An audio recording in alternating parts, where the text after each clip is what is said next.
Be'ezrat Hashem, as we're getting closer to Shvii Shel Pesach, let's open up our Haggadah again to that section of Haggadah that speaks about the Shvii Shel Pesach, speaks about the great miracles that took place at the Kriyat Yam Suf and the Machloket in the Haggadah. But how do we count the miracles? We know the more we can thank Hashem, the more we can praise HaKadosh Baruch Hu, Arezo Meshubach. So comes along Rabbi Yossi Aglili, he's the first one in the Haggadah, and he says, he says, what's the source that there were 10 makot in Egypt, and then there were 50 makot by the Yam Suf? So he explains that in the Pesukim that speak about the makot in Mitzrayim, it speaks about the Etzba Elokim, the finger of God that was used for the makot. But then at the Yam Suf, it was the Yad of Hashem, it was the Yad of Ramah, it was the great hand of HaKadosh Baruch Hu.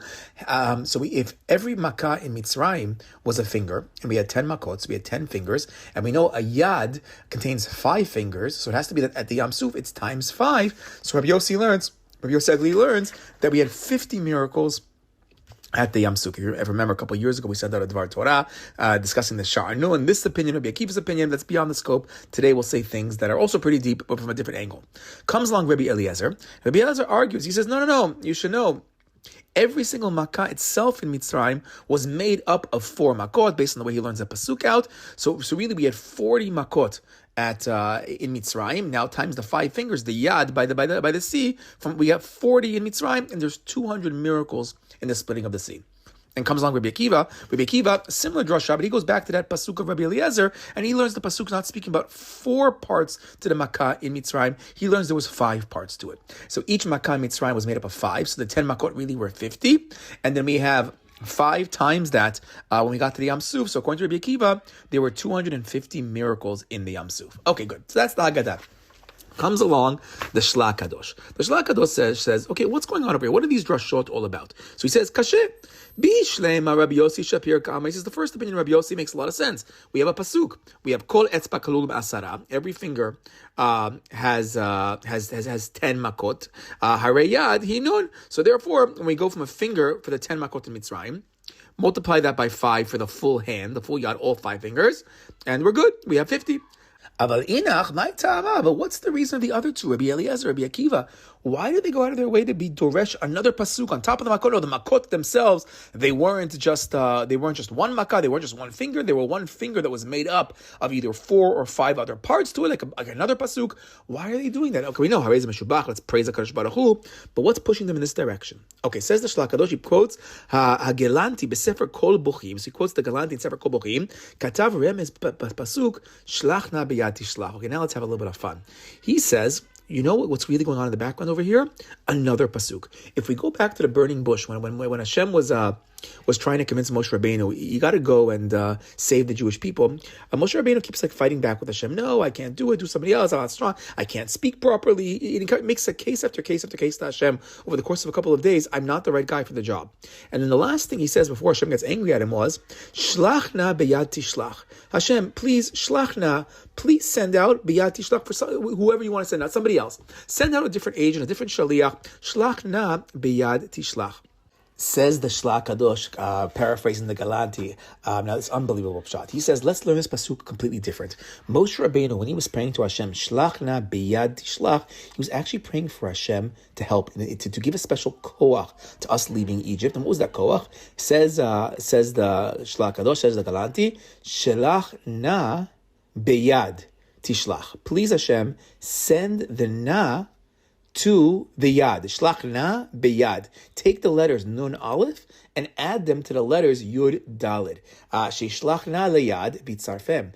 Put the letters together. If you take the nun, you take the aleph, take the yud and the dalid, put it all together, reorganize the letters. Ve'az hem otiyot, aleph dalid nun yud, otiyot adnu, the Shem of Hashem, the ado and the nai, the name that we pronounce when we say HaKadosh Baruch Hu's name, the aleph dalid nun and yud. Hashem, please add the na to the yad. Shlach na beyad. We need some help. We need some help to destroy these Egyptians, and we need to create a new name or new letters or a new tziruf. We need the koach of Hashem's name to leave Egypt. Actually, in the footnote over here, he quotes the Galanti in the fancy Oz V'Hadar, where he says that when we went down to Egypt, we went down to Egypt. The Shekhinah came with us, and the Shekhinah is symbolized in the name of the Adnut, the Aleph, the Al, the Nun, and the Yud. That name of HaKadosh Baruch Hu really is that HaKadosh Baruch Hu is with us, but apparently he was with us not so tightly. We got to bring those letters together a little bit stronger. We need the Koach of bringing the Na and the Yad together. Now, just I take a side point, which will help us out as we go along. In the Sha'arei Orah, Rabbi Yosef Chikatilia, he explains that the name Aleph Daled Nun Yud, this name of Hashem, we have the Yud Kei Vav Kei name of Hashem, which is the holy or higher name of Hashem. We can't pronounce it. Instead, we pronounce it the Aleph Daled, the Nun and the Yud, the Shem Adnut, the Adni, the other way to pronounce Hashem, the Ado and the Nai. So he says that those letters actually symbolize deeper ideas. He says the Aleph symbolizes the name Ekyeh, the Aleph Hey Yud Hey, that name that Hashem told Moshe by the burning bush. My name is Ehyeh Asher Ehyeh, I will be as I will be. That Ekyeh is like the keter, is like the crown. Says Rabbi Chikatilia, this is like the Aleph symbolizes that high name of HaKadosh Baruch Hu of the Aleph. And the Yud, at the end of the Aleph, when you say the Nai, the Yud at the end, that corresponds to Yud Kei Vav Kei, our holy name of HaKadosh Baruch Hu, the Yud Kei Vav Kei that we don't pronounce, that's the Yud at the end, and the Daled and the Nun, the Dan in the middle, that's how Hashem runs the world. The name of Ado and the Nai, Adnut, it means like a master. Hashem is master of the universe, Hashem runs the world. So this is the name of HaKadosh Baruch Hu being like the Adon, so the Daled and the Nun is that HaKadosh Baruch Hu is running the world. There's also other mystical ideas of the 54 names of Hashem. I end the mystical ideas about that. Okay, back to our Shla Kadosh. So he says, what does it mean that we're asking Hashem to add the Na to the Yad? So he explains, Sheishlach Na leyad v'tzarfem. Take the Na, the letters Nun and Aleph, add it to the Yad, to the Yud Daled, and join them together, reorganize them. V'azam otiot Aleph Daled Nun Yud, and then we have the name Adnut. HaKavanah otiot Dan leMitzrayim. And the Kavanah means we're going to take this koach of the Dan. Now that we added the Na to the Yad, we can now reorganize it to get the word Dan to judge, and now you can judge Mitzrayim. Moshe Ne'amar, if we go back to the original Brit, when HaKadosh Baruch Hu tells Avraham, there's going to be a nation that's going to enslave you, then I'm going to judge them. V'gam et hagoy asher ya'avodu Dan anochi. Because Hashem says, I'm going to judge, I'm going to Dan those people. So Moshe Rabbeinu is saying, please add the Na to the Yad. He's telling already HaKadosh Baruch Hu by the burning bush, Shishlach Na leyad, put the Na with the Yad, so we can now have a Dan, and we can judge the Goyim, we can judge the Mitzrayim, the Egyptians can get judged right now. Awesome. But if we take the Dan out of Aleph, Dal, Nun, Yud, so we're left with Aleph and Yud, the first and the last letter. So he says, the Otiyot Aleph Yud, Romez, the Shemot, Ekyeh, and Yud Kei Vav Kei, as we said already from the Sha'arei Orah, that the Aleph and the Yud, that corresponds to the two high names of Hashem Kadosh Baruch Hu, the Ekyeh, the Keter, and the Yud Kei Vav Kei, Shemehem Hashpa'at Rahamim LeYisrael. And from there, we're going to have the Shefa of the Rahamim to the Jewish people from these two names of HaKadosh Baruch Hu. Benira, Ken Pesach Mitzrayim Ne'emar Be'echad Chodesh U'Mekho Be'asor. He says also the Aleph and Yud has another hint to it. The Aleph and Yud could also be seen that the Aleph is a hint to the Rosh Chodesh, the first mitzvah given to the Jewish people, where Hashem started to command the Jewish people about the Korban Pesach, and then the Yud corresponds to when they had to take the lamb and tie it to their bedpost. This is the Shabbat HaGadol miracle that took place. So we have ourselves a hint first off to the name Ekyeh and the name Yud Kei Vav Kei, and we have a hint to the Aleph and Yud of the month of Nisan when the miracles took place. The Od and Yomer Remez, he says he has another now Remez that's more in the reincarnation zone. He says, taking us back to Parshat Bereshit, the beginning of the Torah of Cain and Hevel. After Cain kills Hevel, the pasuk says, God asked Cain, "A Hevel achicha, where is your brother? Where is your brother Hevel? A Aleph Yud." And then the response, then Hevel, Cain tries to get out of it, but Hashem says, "Kol demei achicha." Then I hear the sound, the calling out, the voice, the crying out of the bloods in the plural, the dmei achicha, the bloods of your brother.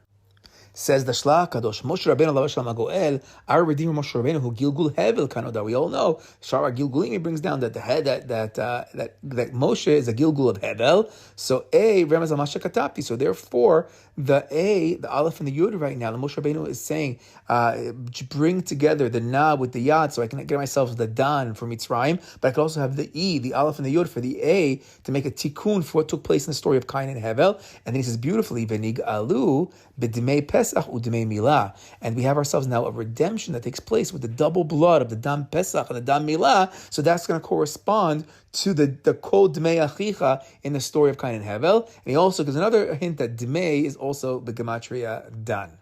Then he adds another cute hint over here as well. It says that the word Dan is also, he says, Ukvar katvu k'tzat mefarshim, and some other commentators write that when it says Hashem told Abraham, Dan anochi, I'm going to dan them, I'm going to judge them, romez la'eser makot. All 10 makot are hinted to in the word dan from the beginning to the end. Why? Because the dalid of dan corresponds to dam, the Makkah Rishonah, the very first plague, and the Nun corresponds to the word nega, affliction, which is the Makkah Achorna. Makkah Achorna is the last plague, Makat Bechorot, the what's it called, the killing of the firstborn. So why is the word nega? Why is that correspond to the Makat Bechorot? It's actually the pasuk.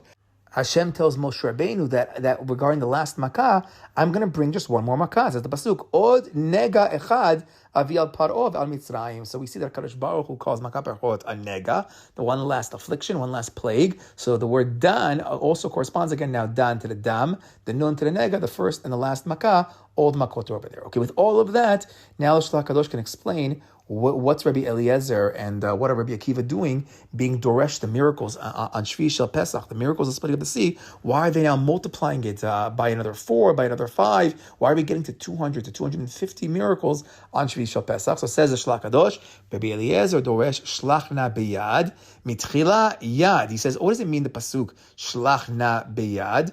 Put the na with the yad. So he says mitchilat yad. In the beginning, we had yad. Mitchila, in the very beginning, we had yad. What's yad? Yad is the hainu yud makot, kol echad shel daled makot. What's the opinion of Rabbi Eliezer? He learns from the pasuk that each makah was made up of 4. So that's the concept of the yad. V'zeu yeh dan leMitzrayim, and that's going to be used to judge Mitzrayim. We're going to dan them.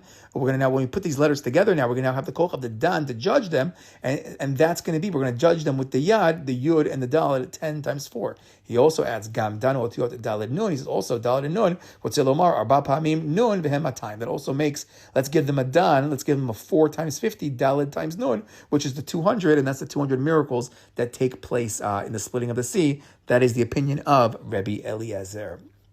Now, comes along Rabbi Akiva. Rabbi Akiva, doresh emet kmo shamarta. Rabbi Akiva agrees, same concept. Rakani choshev daled lekol makkah zulat shor shemaka atzma. But he just adds something else. We're going to have ourselves the 4 from the pasuk, but also the makkah itself, meaning that the pasuk adds 4 more layers, 4 more tosefets, 4 more additions, plus the actual initial makkah itself. So we have ourselves 5. And then we're going to have the dan, which already said the dan hints to all 10 plagues. And we also mentioned shlach na biyad tishlach. Add the na to the yad. Add that together to get the koach of the dan, because Hashem says, I'm going to dan anochi, I'm going to judge the goy that's going to put you into slavery. And that's why Rabbi Akiva basically and Rabbi Eliezer are both learning from that pasuk that we have to now increase the amount of miracles with the koach of the dan, whether it's 4, whether it's 5. Chag Sameach.